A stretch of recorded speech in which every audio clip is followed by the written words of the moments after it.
is going on, everybody? Welcome to Sixers Postgame Live. Oh my gosh, was that an exhausting game to get through? We did it. McCain showed improvement. We're going to talk in reaction, top takeaways, player of the game, all that and more. Guys, for watching us live at 10:30 on a Tuesday, watching Sixers Summer League basketball. Please comment with me. Let's get through this together. But in summary, man, thank the Lord. That was one of the most exhausting games I have seen in quite some time. The referees were having a great time. 74 free throws in a Summer League game is ridiculous. The refereeing was horrible, and I understand why there's just so many whistles. Come on, give us a break. Let's just play basketball. Williams in the house. They need to let the kids play. Exactly. Oh my gosh, this game just felt like it.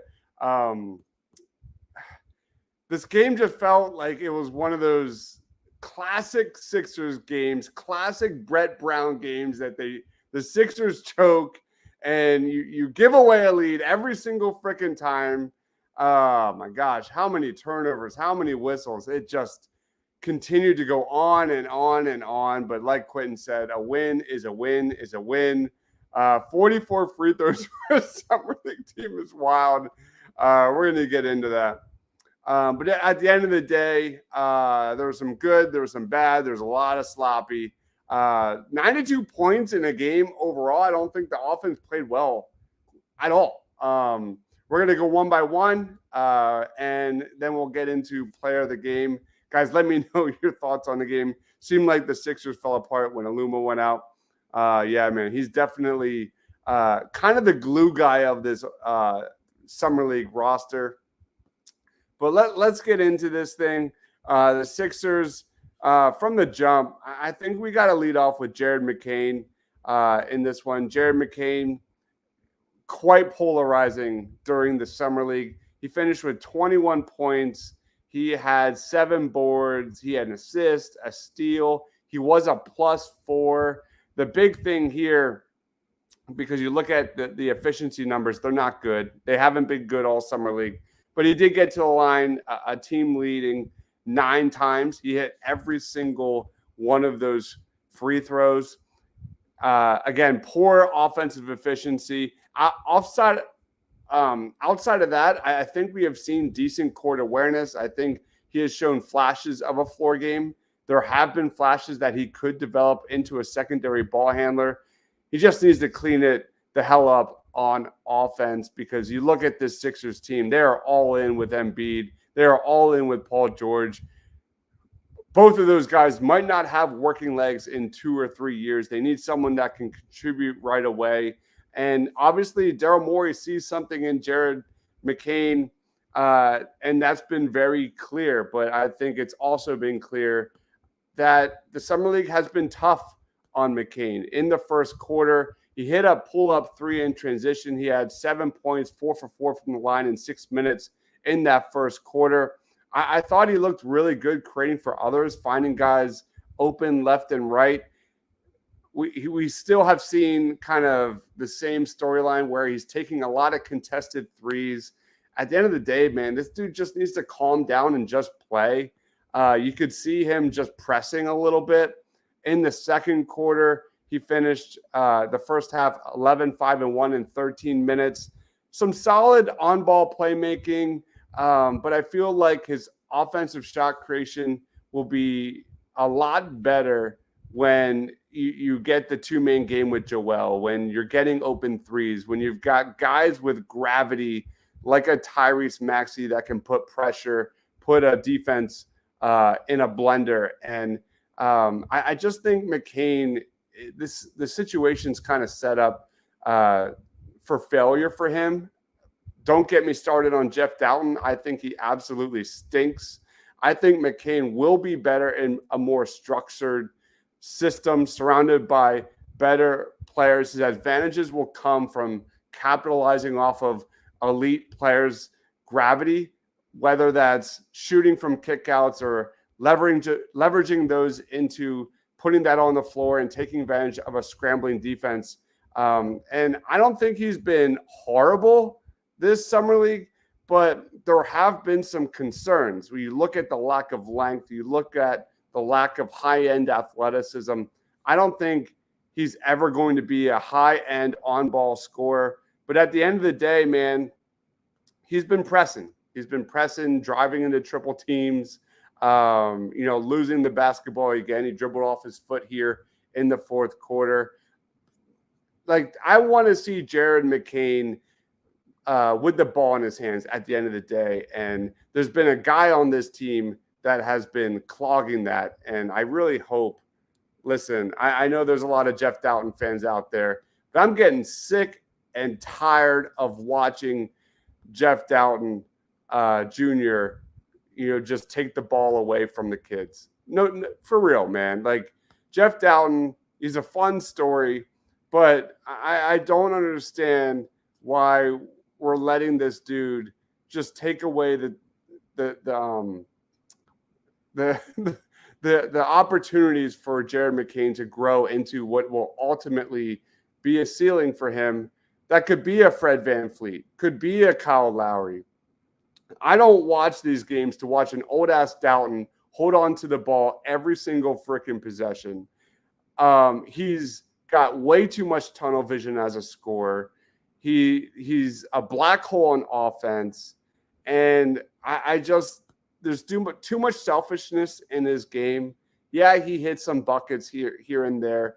But, yeah, way too selfish, 27 years old. He keeps chucking every chance he gets. Am I being too harsh on Jeff Doughton Jr.?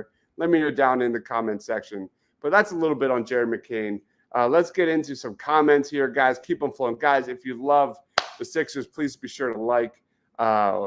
Thank you, everyone, for watching, first and foremost. The numbers of our Summer League content has been awesome. So thank you to everyone who has watched. William says Bona should have been a first rounder.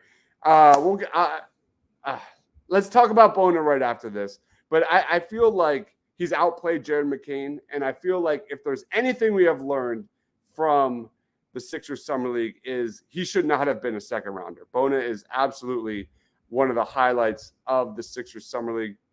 Sixers free throw shooting. Shot 40 of 44 from the free throw line. That was the bulk of their offense in this one. I like McCain's physicality. Wasn't scared to go into Dillingham for sure. Dillingham did not play well. I thought he shot like 3 of 10 from the floor. But no one's calling him out. McCain is only 20, needs some seasoning. And that's the thing. And I hope he gets the opportunities with the Delaware Bluecoats to grow on ball. That's what we want to see from Jared McCain going forward. That is where his true upside could get unlocked, I think. William says, I'll take 7 boards from a smaller guard. Seems to have a knack for being around the ball. I don't understand the obsession with Adama Bona. He is averaging a foul in under every 3 minutes of gameplay, and he has no idea how to set a screen. His offense is beyond raw. I think he's a good rim roller. I think he's that's about it when it comes to his offense. It's truly his defense. You look at Bona, he did finish 4 of 4 from the free throw line. You like to see that. I guess we're going to get into Bona right now. I thought his defense has been really good throughout the Summer League and tonight. He does a great job forcing contested shots in the paint. I'm excited. I'm excited to see what this backup center position situation looks like for the Sixers. You're going from Reed and Mo Bamba to Drummond and Bona. To me personally, I think that is a pretty decent upgrade. And if you look at the free throw numbers, man, if he can continue to improve from the free throw line and improve from the mid-range, maybe he grows into a Bam and be our future starting center in a handful of years. So personally, I don't expect Bona to be ready for the NBA year one, but I think it's clear, like William said, that he should have been a first-round pick. He's been very solid. Brian says McCain with another terrible shooting game. I think he was better than the shooting numbers indicate, as we just mentioned. That's just my take. Not the worst McCain game, just my opinion. Jared can't get open one-on-one. That's a take, man. And I'm not I'm not disagreeing with that. When you're playing in the summer league and you can't create your own shot, that's only gonna get compounded when you get to the regular season with better NBA athletes, better players. At the end, on the other side of the coin, there's going to be more spacing, and we'll see how that goes. So, at the end of the day, if I'm going to be honest, I love Ricky Council. None of these guys are going to get heavy minutes on the Sixers in 2025, and that's a good thing. Nick says, I didn't get to catch the fourth. Was there a game winner? I see we won by 2 points. It was just a lot of free throws. Nothing crazy that you missed. Jared McClang. Gosh, people are hating on Jared McClang. That's actually one of the new ones. I mean, Jared McCain has been pretty much called every single name in the book, not just by fans, but by the announcers. Williams says, either sign Dalton and move on and see what the kids have. What's the hatred for Jeff Dalton? I don't think he's a point guard, man. I think, the ball should be flowing to the young kids to score. He played well at the end of last year, hitting most of his three-point shots. He's 27 years old. This guy is older than Jason Tatum. And he's out there taking the ball away from Jared McCain. That's at the end of the day, I want McCain to get as many opportunities as possible on ball. That's just my take. But Jeff Dalton is he's a chucker, man. It's what it is. It's what it is. Let's go through the box score. Some notables. Ricky Council had 13 points, was really up and down in this one. 7 of 8 from the free throw line. He did have 4 steals. Not the best Ricky Council game, in my opinion. You'd love to see him get downhill. You'd love to see him get to the free throw line. Nothing new there, but just an average Ricky Council game, in my opinion. Let's move on to Justin Edwards. I feel like he had a couple good stretches in this one. I've been kind of harsh on that dude. 8 points, 3 of 7 from the field, 3 assists, a steal, a block. Not a bad Justin Edwards game. I feel like there's just a lot of Tobias in Justin Edwards' game where he looks good for stretches and then is basically non-existent in many respects. He just has a disappearing act like the one we love. Oh, let me freeze that. We talked about Dalton. Keve Aluma didn't really have an impact in this one. Judah Mintz had 9 points, 1 of 4 from the field. Not as good as his previous game, who I called player of the game. It was calling out the Sixers for a 2-way contract. And then we get to Tony Bradley. He was a plus 12, team leading plus 12. 5 points, 3 boards, 3 steals for Tony Bradley. Overall, I think we pretty much nailed it on the main storyline for the Sixers in this one. Yeah, did not see Romeo Langford in this one. I don't know. He is definitely on the roster. He's played this summer. Don't know. I heard McCain has similar experience in college, developed as the season went along. Jared McCain at Duke last year got better as the season progressed. No doubt about that. We covered that in a previous video. Bona reminds me of a young Bam Adebayo who developed his offense later. That's a great comparison. A lot of people are throwing some lofty comparisons to all-time defensive players. But Bam, in terms of rolling to the basket and the pick and roll, I see that. Edwards 2-way needs to go to a Luma or Mintz. I fully agree with that. Same with David Jones. Aluma, Mintz, those are your 2-way guys, if we've learned anything. So let's get to our Sixers player of the game.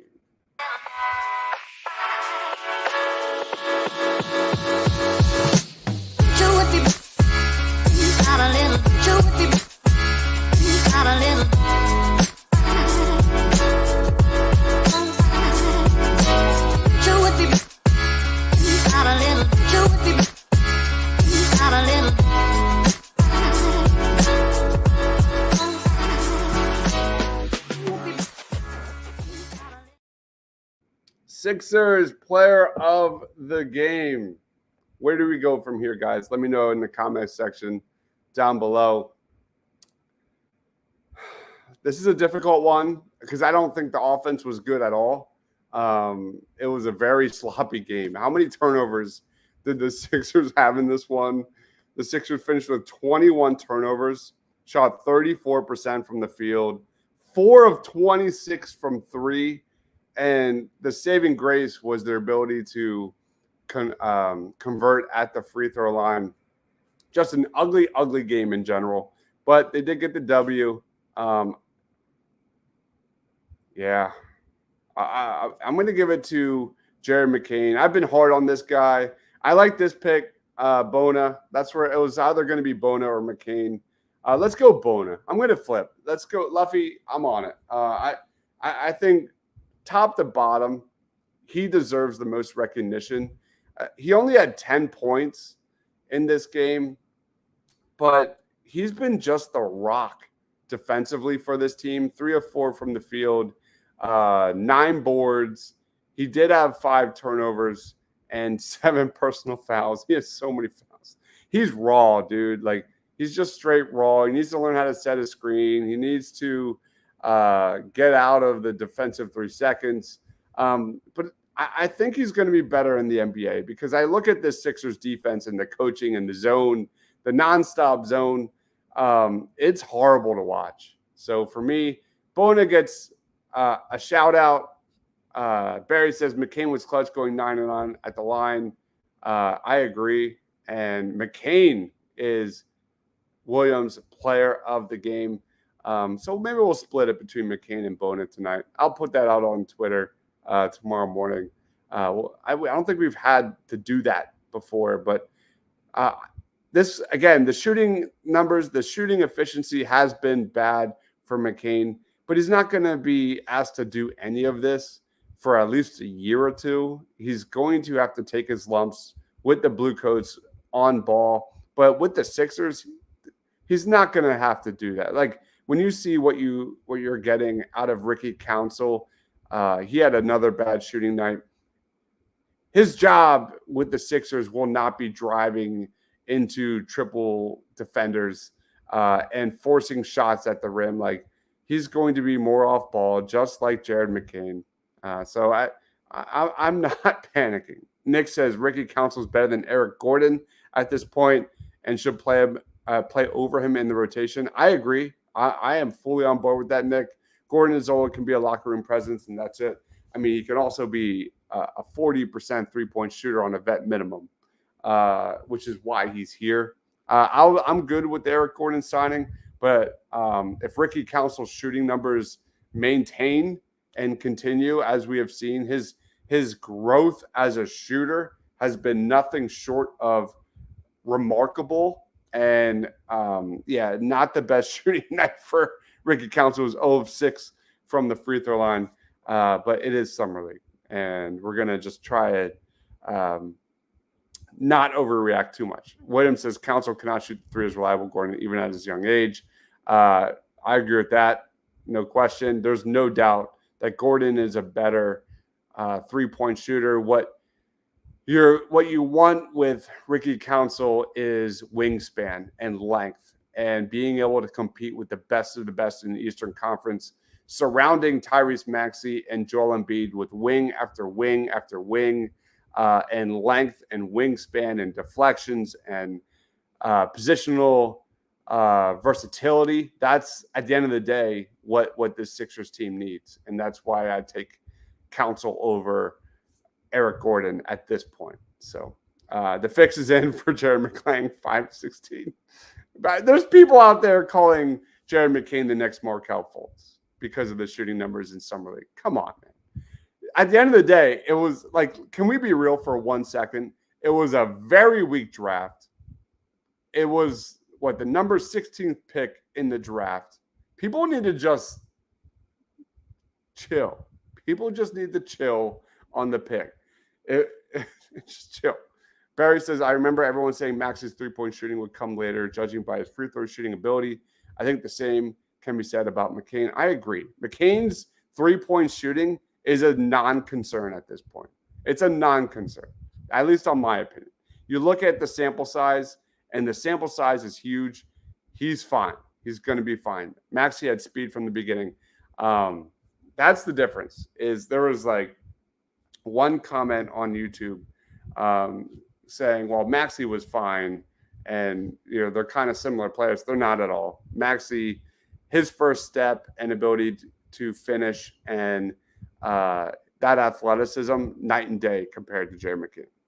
Sean got to interview McCain. I can't wait to have Sean on here, man, and hear all about his trip. He's been having a blast out there with RB. I'm so jealous, man. I'm so jealous. It's just banter, period. Fultz's shot was completely broken, and he got the yips. McCain's shot is mechanically sound. He just needs to adjust, and I think he just needs to get in rhythm, man. You could tell I feel like 80% of the shots McCain has taken this summer league has hit the front of the rim. He clearly doesn't have his legs. Yeah, front rimming more than missing off the line. I agree. I'm right there with you. So right now we're going to split the player of the game with Bona and McCain and leave it at that as the Sixers move to one-on-one. Quentin says, hopefully Sean got some TikTok tips. Oh, my gosh. All right, let's roll on to our grades before we wrap this thing up. Won't you give me sweetness and light for my restless smile?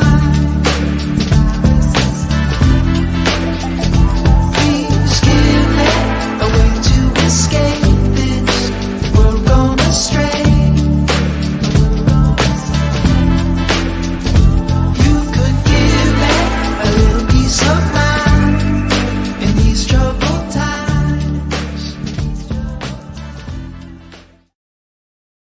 All right, grading tonight. It was a W. It was a W. Oh, my gosh. But from an offensive perspective, from a refereeing perspective, this game was brutal, man. It truly sucked. Again, like 74 personal fouls, 21 not personal fouls, 74 trips to the line combined, both teams, 21 turnovers from the Sixers. They shot mid-teens from three. It was rough. It was really rough. And outside of some flashes in short stretches from some of these main Sixers, I was exhausted. I was straight exhausted after this game. I give it a C, even though they got the W. I don't think either team played particularly well.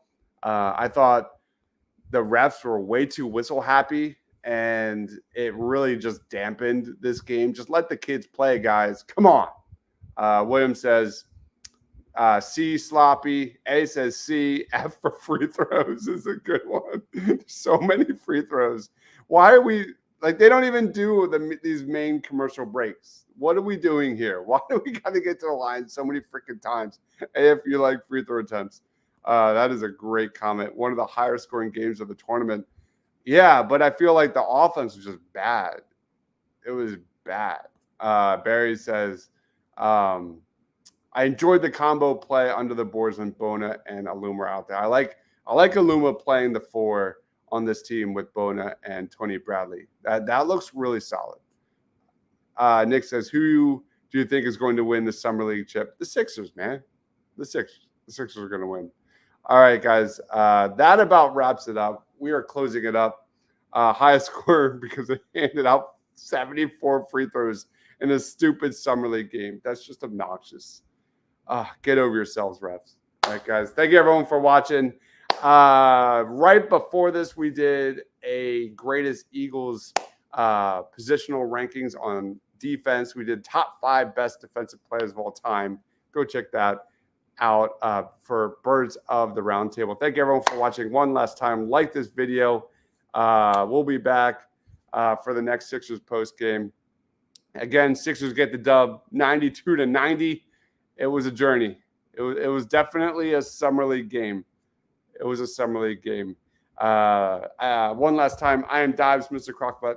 If you want to talk Sixers, NFL draft, NBA draft, Eagles, you name it, that's where I'm at. Thank you, everyone, for watching. Stay awesome.